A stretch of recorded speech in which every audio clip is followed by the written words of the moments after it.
You ever have one of those mornings where you step outside, mug of coffee in hand, ready to get a jump on the day, and instead you find your driveway barricaded by a $150,000 Porsche, doors locked, parked so close across your garage that you couldn't even slide a crowbar between them?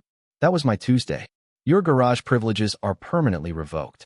And frankly, I don't know why someone like you thought they could just buy their way into Willowbrook Estates. This isn't some blue-collar neighborhood where you can store industrial equipment like a junkyard.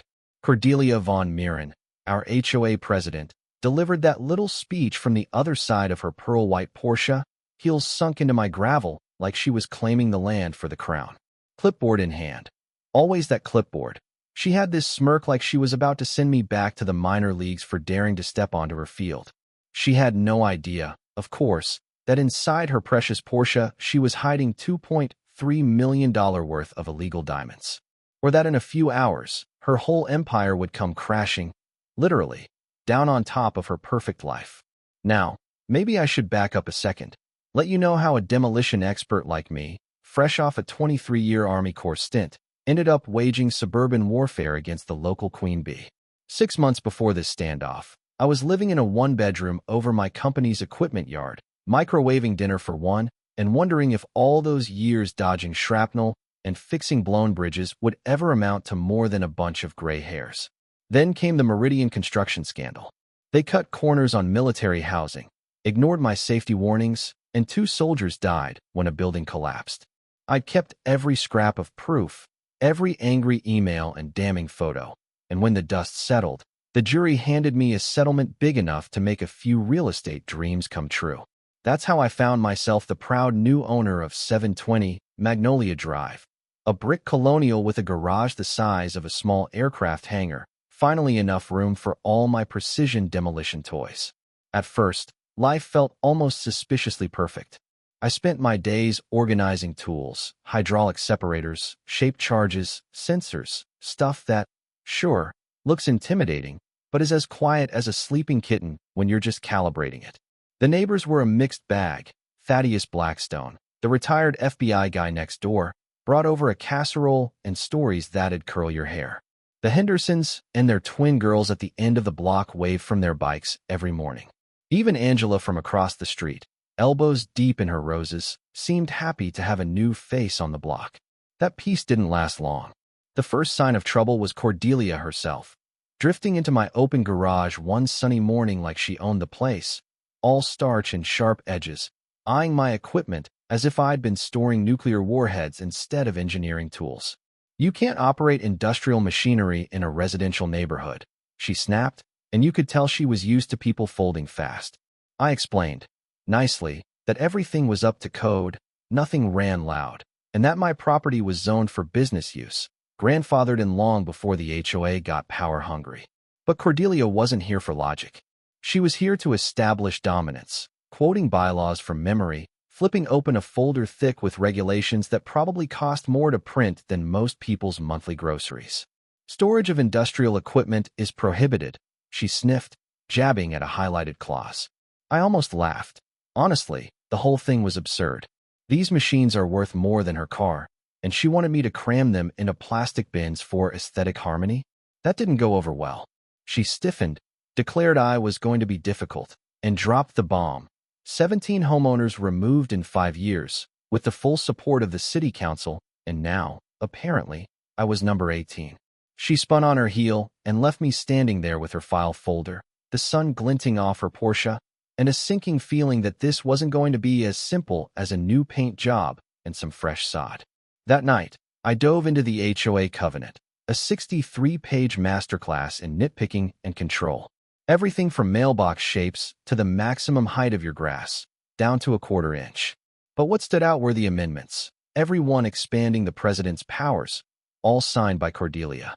She'd turned the HOA into her own private enforcement squad.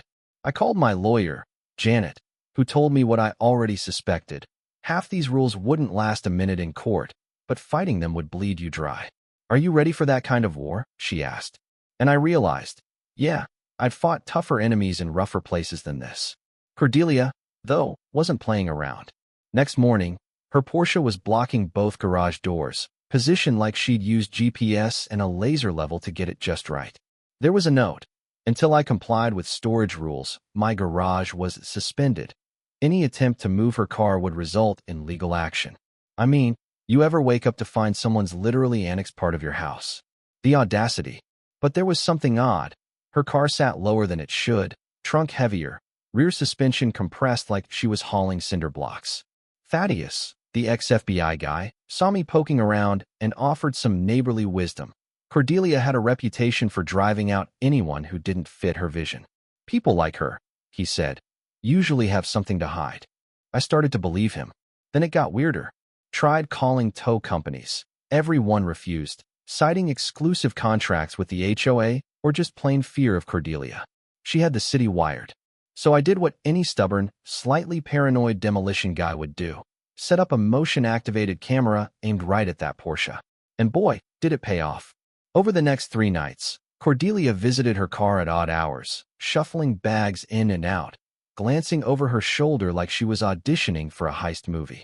She wasn't just enforcing petty rules, she was running an operation. That's when the old army instincts kicked in. I grabbed my thermal camera and got a look inside that trunk. Geometric heat signatures, way more than luggage, scattered throughout the interior, like the world's most expensive game of hide-and-seek. I started digging into her background, and what I found made my hair stand on end. Shell companies, money moving through fake accounts, import businesses registered in states you only ever hear about during congressional hearings. Regular payments from Amsterdam.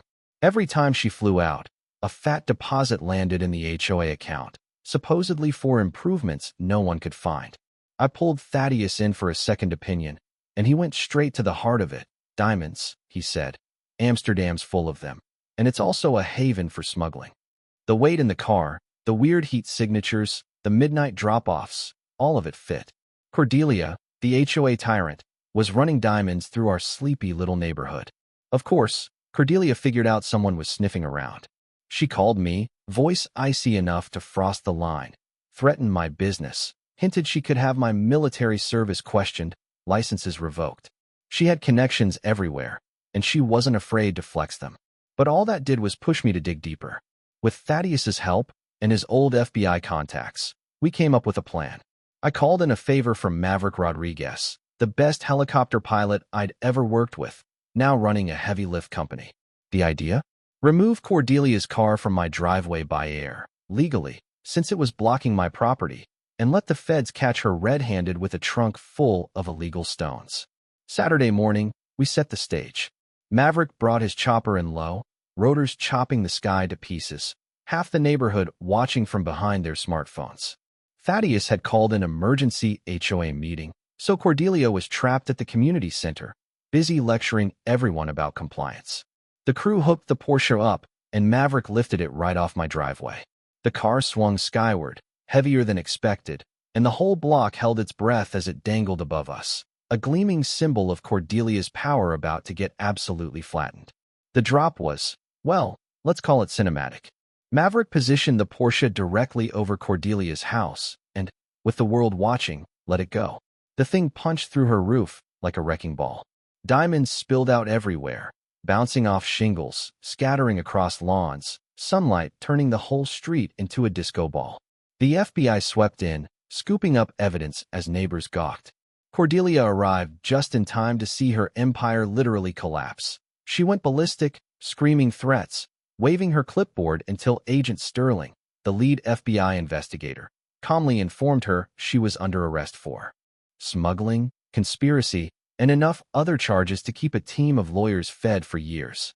Turns out, Cordelia's HOA reign had been a smokescreen, designed to clear out anyone who might notice the late-night deliveries, the foreign trips, the piles of unaccounted-for cash. The 17 families she'd driven out, all potential threats to her operation.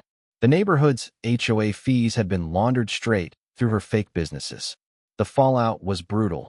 Her husband arrested trying to destroy evidence, city officials resigning, the HOA's accounts frozen, Cordelia's house seized. The news ran wild with it. Videos of the helicopter drop went viral, memes exploded, and a local reporter dubbed it "Diamonds from the Sky." Can't say I wasn't a little proud. In the aftermath, the neighborhood came together. With Cordelia in prison, the HOA dissolved, and for the first time, we got to vote on what kind of place we wanted to live in. I got roped into being president, go figure, but mostly to make sure no one ever wielded that kind of power again. We used the federal reward money to build a park where Cordelia's house once stood, put up a plaque about the dangers of authoritarian overreach, and focused on being actual neighbors instead of rule enforcers. Even Agent Sterling decided to move in, a twist I didn't see coming, but sometimes life throws you a good one. Our first date was on my porch, wine glasses clinking, laughing about the absurdity of it all while the sunset lit up the park we'd built with money from the world's strangest bust. 9 months later, Cordelia was sentenced to 12 years for her role in an international smuggling ring, her legacy cemented as a warning to future HOA despots everywhere. I showed up to the sentencing, sat in the back, and watched as she was led away, smaller now, just another prisoner, stripped of all her control. As I left the courthouse, I thought about how the story had started, with a blocked driveway, a ridiculous threat, and a bully who thought no one would ever push back. She was right. In a way, I didn't belong in her version of Willowbrook Estates. But the neighborhood we rebuilt, one where people actually look out for each other, where no one uses a clipboard as a weapon. Yeah, I'll fight for that place any day. So what do you think? Was dropping a Porsche through a criminal's roof too much? Or just the kind of justice this world needs more of? Drop your thoughts in the comments. And next time someone tells you that you don't belong, remember, sometimes the best community standard is standing up for what's right, no matter how high you have to go to get there.